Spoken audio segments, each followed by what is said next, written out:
Hey guys, so hope your night is going a little bit better than mine right now.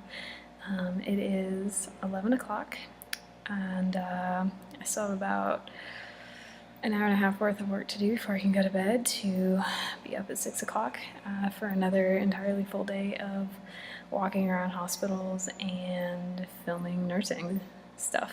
So it was kind of an interesting day. Yesterday I slept in, and today I woke up early because my alarm was still set on Houston time instead of Nicaraguan time, which is the same time as Colorado. And so I woke up an hour early after not really sleeping the whole night because things kept waking me up outside. But that's okay. We woke up, got to just enjoy a wonderful breakfast at the beautiful hotel that we were at.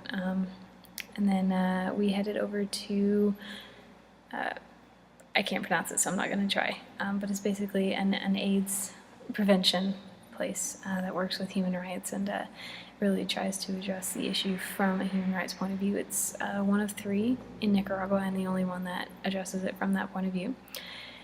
And it was interesting for sure. Found out some interesting stuff about just the perceptions of AIDS in this country and how they view different things. I found out that abortions are actually illegal in Nicaragua, which was pretty cool to hear and really encouraging to know that there are places that still hold on to the sanctity of life to a point. And it was interesting though, because not very many of us on the trip have that perspective, and a lot of them were almost appalled that there weren't such things as abortions to help save the mother if it came down to one or the other. And I know some of you watching might not agree with me in that, but personally, I don't think it's our choice whether or not you kill a baby to survive. I feel like that's God's decision of which life to take. But anyway, that was a random tangent. Anyway, after that, we got in a van and drove for 2.5 hours around this mountain, and it was crazy beautiful. So many trees, and it was so green, but then there were so many random things like horses in the middle of the road and cows, and just we almost hit a motorcycle. So that was kind of fun. Not for the motorcycle, but it was kind of entertaining to watch my teachers freak out about it. We arrived in Esteli about 2:30 in the afternoon, and we were all super, super hungry, so we ran to go get food. And again, I was really surprised at just how amazing the food is in this country, and I don't think I'll be losing any weight over here, which is totally okay, but the food's really good. So that was cool. And after that, we went to school for doctors and dentists, and this is when my day got really weird, because as I was filming, we went into a cadaver room, which is basically bodies that have been used to study science and anatomy and that kind of stuff. And in our country, those bodies have to be donated, but here that's not really the case. These are unclaimed bodies from hospitals and stuff like that. And one of the cadavers in there was 4 years old, so that was really disgusting. And here they don't cover the face like they do in America, so I saw a lot of disfigured heads.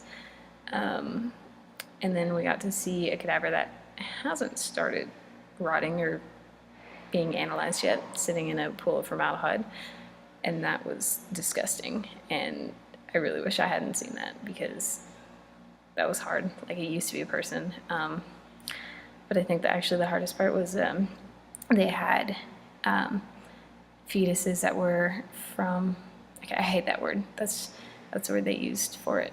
Babies that were either maternal miscarriages or were taken from the mother after she died, and they were just sitting in a jar, and that was really hard because it was so obvious that they were people, that they were perfectly formed and had ears and hair and a nose, and I don't know, I almost lost it just in front of everybody because looking at those babies, it was wow, this is what we kill all the time, and that just really hit me hard. And after that, we went to the hospital in Esteli that we'll be working at a lot this week, and I was actually really surprised. Like, for the size of it, it was pretty clean and pretty big. They did have a lot of patients there, so there were some of them stuck out in hallways, but the ones in the hallway were still taken care of. They were on gurneys and had IVs and stuff like that, and the doctors would routinely come by and check on them. But it was still hard, just seeing everybody in there and seeing some of them, like, that were really, really sick, and especially some of the kids. And we got to see 2 kids who had HIV.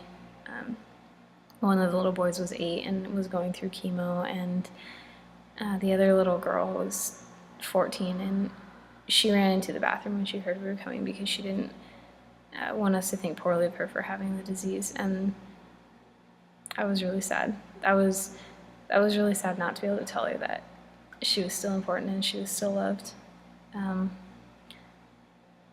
That's something that everybody should be able to know, and not being able to communicate that to her, both because of the language barrier and just the situation we were in, was, I think it was hard on all of us, not just me.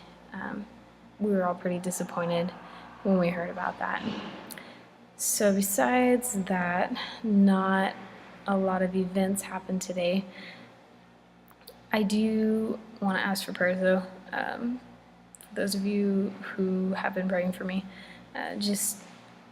it's only day 2 and we're already kind of hitting a breaking point. Like, a lot of us are just exhausted after not sleeping well, and a lot of us have a ton to do. Like I said, I still have like an hour and a half of work left to do tonight before I get to go to bed, just with uploading my pictures and videos and other people's pictures and stuff. But a lot of people are facing the same thing, and so prayers for good rest when we do get it, and again, team unity, especially between the students and the teachers, because there is a generational misconnect when it comes to a lot of things, and a lot of information just doesn't get translated right. So just like I said, we would remember our place, but then also that they would be understanding in accepting where we're coming from too. Sorry, this was kind of a longer vlog, but there was a lot to vocalize and get out. So I hope you guys are having a fantastic night, and I will talk to you tomorrow.